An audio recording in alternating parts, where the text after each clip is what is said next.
చిత్తూరు జిల్లాలో టీడీపీ నేతలు రెచ్చిపోయారు. జనసేన కార్యకర్తపై టీడీపీ నేతలు హత్యాయత్నం చేశారు.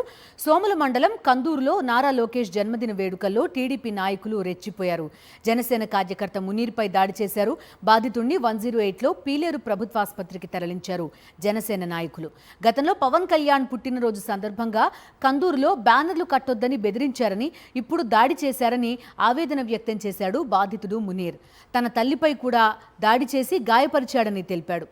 ఊరు విడిచి వెళ్లాలని బెదిరిస్తున్నారని అన్నాడు. గత వైఎస్ఆర్సీపీ ప్రభుత్వంలో ఏ రోజు జనసేన నేతల్ని ఇబ్బంది పెట్టలేదన్నారు. టీడీపీ వాళ్ళకంటే వైఎస్ఆర్సీపీ నేతలే బెటర్ అనిపిస్తోందన్నాడు.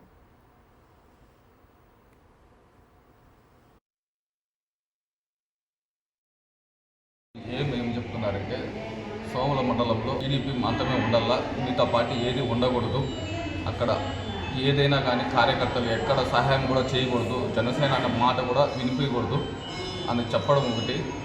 ఏమంటే వచ్చిన మా అమ్మ నన్ను అడ్డుపెట్టేదానికి నా కొడుకుని కొడతారే అని చెప్పి లోపల తోసి గడి చేస్తే కూడా మా అమ్మ మీద దాడి చేసి మా అమ్మకు 2 పళ్ళు డ్యామేజ్ చేసి వీళ్ళు సభ్య సమాజానికి ఏం మెసేజ్ ఇస్తామని, రేపు వీళ్ళ ఒకటే ఏమా చంపుకొని ఏదైనా తప్పు చేస్తే ఒక కార్యకర్త దాన్ని కూటంలో సర్దించుకొని పోవాలి, కానీ చంపుకుండా పోయేదానికి వీళ్ళకి అధికారం ఎవరిచ్చినారు సార్?